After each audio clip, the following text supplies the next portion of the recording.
인생의 기적을 창조하는 상상의 힘 14번째 챕터입니다. 원하는 인생이 저절로 찾아오게 하는 방법. 당신이 원하는 것을 상상할 수 있다면, 그리고 생각의 형상들이 외부 세계의 형상들처럼 생생하다면, 당신은 상상의 힘을 통해 당신 운명의 주인이 된 것입니다. 당신의 상상력이 진정한 당신 자신이며, 상상으로 본 세상이 당신의 진짜 세상입니다. 주의력을 완전히 통제하고자 한다면 다음을 연습해보세요. 밤마다 당신이 잠들기 전에 그날에 일어났던 일들을 역순으로 기억해보는 것입니다. 당신이 가장 나중에 한 일, 즉 잠자리에 드는 것부터 시작합니다. 그리고 시간의 역순으로 사건들을 거슬러 올라가 보세요. 그러다 보면 마침내 그날의 첫 번째 사건, 즉 잠자리에서 일어난 것에 이를 것입니다. 이것은 결코 쉬운 훈련이 아닙니다. 그러나 특정한 운동을 하면 특정한 근육을 발달시키는데 도움이 되듯이, 이렇게 하면 당신의 집중력이란 근육을 발달시키는데 큰 도움이 될 것입니다. 당신 자신에 대한 관념을 성공적으로 바꾸고, 그로 인해 당신의 미래까지 바꾸기 위해서는 당신의 집중력을 발전시키고 통제해서 원하는 것에 의식의 초점을 맞출 수 있어야 합니다. 상상력은 무엇이든 할 수 있지만 그것은 당신이 주의력을 내부로 향할 수 있을 때에만 가능합니다. 당신이 매일 밤 이것을 꾸준히 계속한다면 조만간 당신은 당신 내부에 존재하는 힘의 중심을 일깨울 것이며 당신의 더 큰 자아인 진정한 당신을 인식하게 될 것입니다. 주의력은 반복적인 연습이나 습관에 의해 발전시킬 수 있습니다. 어떤 행위라도 습관을 들이면 보다 쉬워지며, 그 시간이 쌓이면 하나의 재능이나 능력이 생겨나고, 이것은 더 높은 목적에 쓰일 수 있게 됩니다. 네빌 고다드, 전제의 법칙 중에서.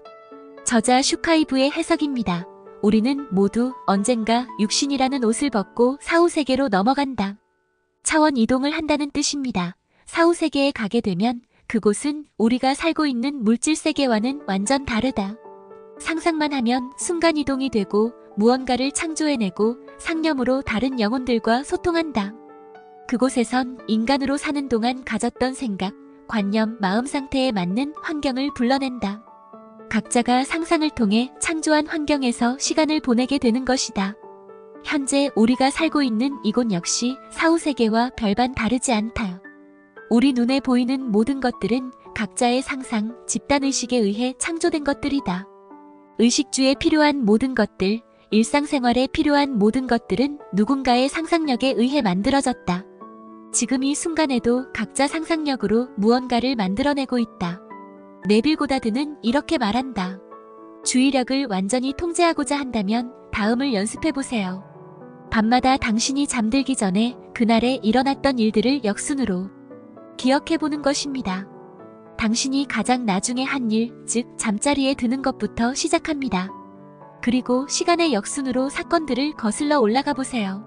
시간의 역순으로 거슬러 올라가다 보면 집중력을 발전시키고 통제해서 원하는 것에 의식의 초점을 맞출 수 있기 때문이다. 지식보다 더 강한 것은 상상력이다.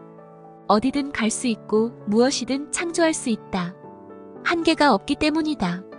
다만 상상력을 제대로 활용하려면 당신의 주의력이 내부로 향해야만 한다. 내부에 모든 것이 갖추어져 있기 때문이다. 다음은 15번째 챕터입니다. 이런 사람은 아무리 막더라도 반드시 성공한다. 악에 저항하는 것과 악에 대적하지 않는 것 사이에는 큰 차이가 있습니다. 악에 저항할 때 당신은 악에 주의를 기울이게 되어 그것을 계속 현실로 만들게 됩니다. 악에 대적하지 않게 된다면 악으로부터 주의를 빼앗기지 않아 당신이 원하는 것에 주의를 둘 수 있습니다. 이제 당신의 상상력을 통제해야 할 시간입니다. 죄를 대신하여 아름다움을, 슬픔을 대신하여 기쁨을, 근심을 칭찬으로 대신하고 그들이 외로움의 나무, 곧 주께서 심으신 그 영광을 나타낼 그 사람이라 하시리로다. 이사야 61장 3절.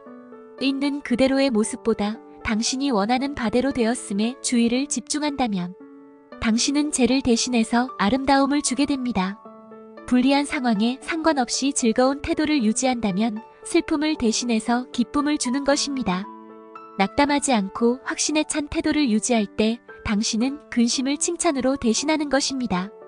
네빌 고다드, 전제의 법칙 중에서. 저자 슈카이브의 해석입니다. 살다 보면 내가 아무리 잘해주더라도 내게 상처를 주는 사람들이 있다. 대부분의 사람은 자신에게 상처를 준 사람을 떠올리며 화를 내고 원망한다. 절대 그렇게 해선 안 된다.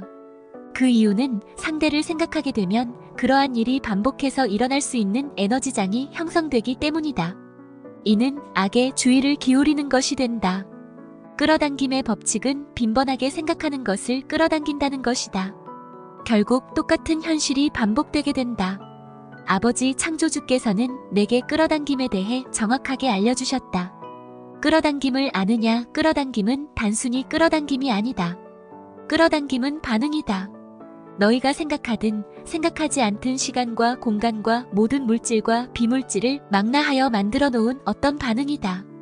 이것의 원리를 이해하면 너희의 삶과 사명이 정확해지고 분명해지고 깊어지며 감사함으로 연결될 것이다.